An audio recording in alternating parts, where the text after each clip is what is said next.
Bom, tem muita gente que acha aí que os joguinhos, os aplicativos nas redes sociais têm aquela simples função de divertir, né? Mas a questão é mais complexa, como a gente teve noção aí na reportagem.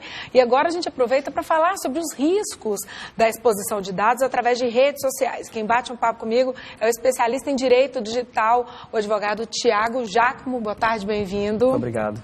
Bom, como a gente estava vendo ali, é divertidinho, mas às vezes a gente não tem noção de para onde estão indo esses dados que a gente fornece para esses aplicativos, né, doutor? Não, e na verdade o legislador nem consegue acompanhar os movimentos, as mudanças, os modismos, né? Você estava contando aqui nos bastidores, por exemplo, no seu caso, fizeram a sua montagem e te envelheceram e você nem ficou sabendo. Não foi você que usou o aplicativo e chegou para você o resultado final, né? Eu não quis brincar, meus amigos pegaram minha foto lá, envelheceram, recebi umas 2, 3. Olha o tanto de situações, o que mostra é o seguinte, a gente realmente está numa situação em que estamos completamente reféns, né, dos aplicativos, da tecnologia, dos malfeitores. O que a gente pode fazer no nosso caso é cobrar do governo iniciativas como essa, de ter um mínimo de segurança através dessas leis, né, e tomar cuidado com aquilo que você expõe na internet, porque isso é imortalizado e não existe legislação e nem prática suficiente para conseguir combater na mesma proporção de rapidez o resultado danoso na internet com aquilo que o judiciário oferece. Porque a gente ouviu na reportagem falando, se você não estiver satisfeito, não gostou, você pode solicitar que sejam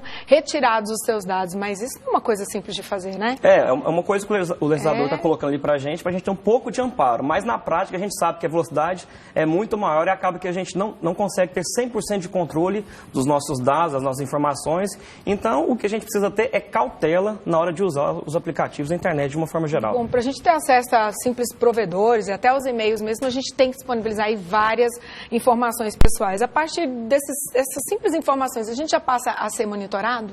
Essa lei ainda não está valendo, vai ser só no ano que vem, mas o que ela traz ali é uma previsão para que a gente tenha um pouco mais de tranquilidade, né? Ou seja, você pode alterar um dado seu, pedir para excluir, porque hoje, o que a gente tem hoje? A gente fica completamente seguro, porque a gente entra em qualquer portal, qualquer aplicativo e tem que passar um checklist completo, nosso, né? Nome completo, CPF, e-mail, RG, CPF, endereço com CEP, ou seja, muitas informações. A gente entrega a nossa vida para muitos portais. O que esses portais fazem com as nossas informações? Pois é o que a gente quer saber. Essa é a questão, né?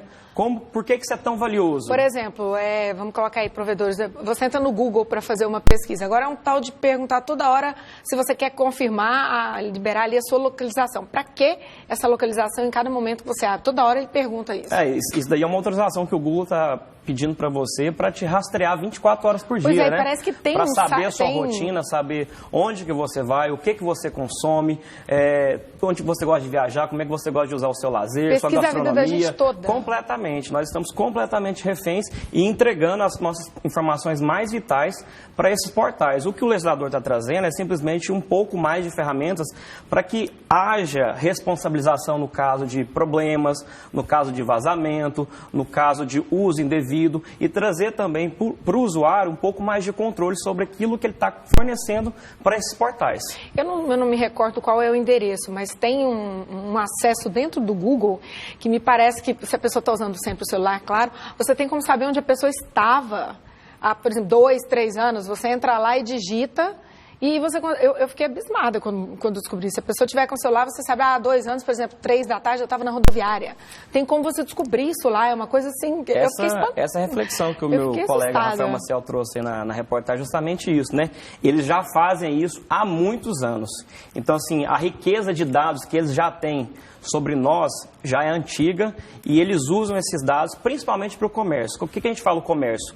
O público-alvo. Ou seja, hoje uma rede social ela consegue determinar exatamente o que você gosta de consumir, para onde você gosta de ir. E isso para o anunciante é muito mais valioso. Pois é, então, você ele faz dinheiro, faz negócios com os seus dados.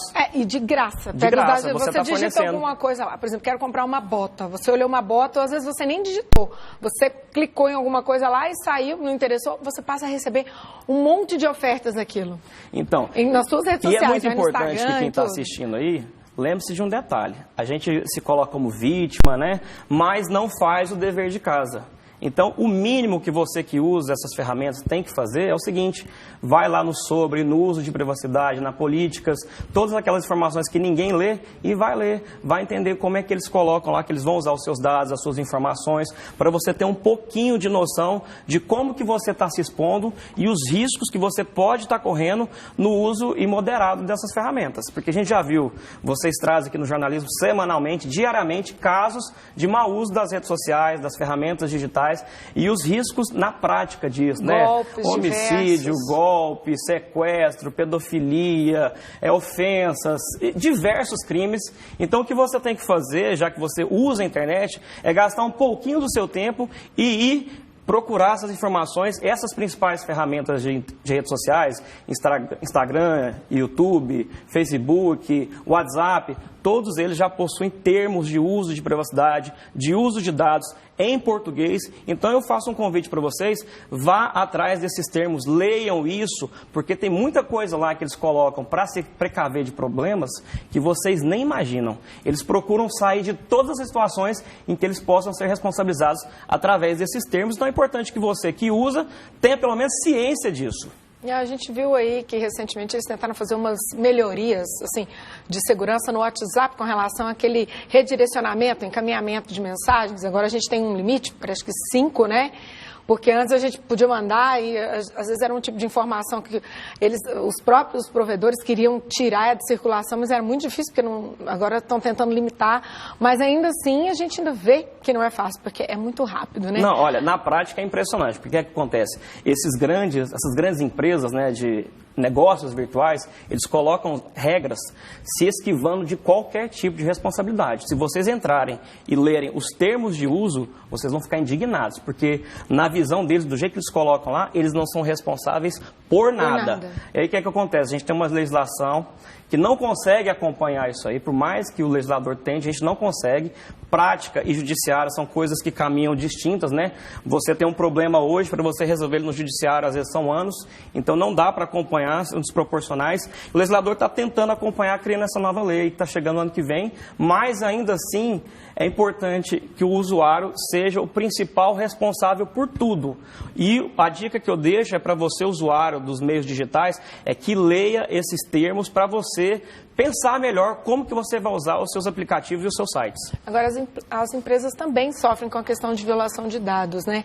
Aí cabe ao consumidor, no caso do usuário, agir de que forma quando ele acaba sendo lesado, mas ele já foi, tipo, secundário na situação, porque a empresa pega ali todos os seus dados, tanto pessoais quanto bancários. Então, Justamente. Às vezes, pode dar problemas enormes, até a pessoa descobrir, até aparecer lá na rede que houve um problema, que você já está com um problemão. Olha, esse dever de casa ele é importante não só para essas grandes empresas que a gente está falando, como Instagram, YouTube, WhatsApp, mas para você também, pequeno empresário que tem um escritório, uma clínica, uma loja. Você também, apesar de ter um negócio menor, tem que ter uma responsabilidade maior no tratamento dos dados dos seus clientes, porque você exige isso deles na hora do atendimento, na hora de fazer uma venda, na hora de fazer uma hospedagem. E hoje a gente você pede isso, né? Então você internet, né? é responsável por esses dados. De repente você está com seu cartão aí clonado, você está com um monte, porque você cedeu os dados lá e a empresa às vezes sofreu um ataque, alguma coisa, você tá com um problema. Nessa questão bancária, na maioria das vezes os bancos assumem essa responsabilidade e indenizam os clientes, mas existem problemas que vão além do banco, né?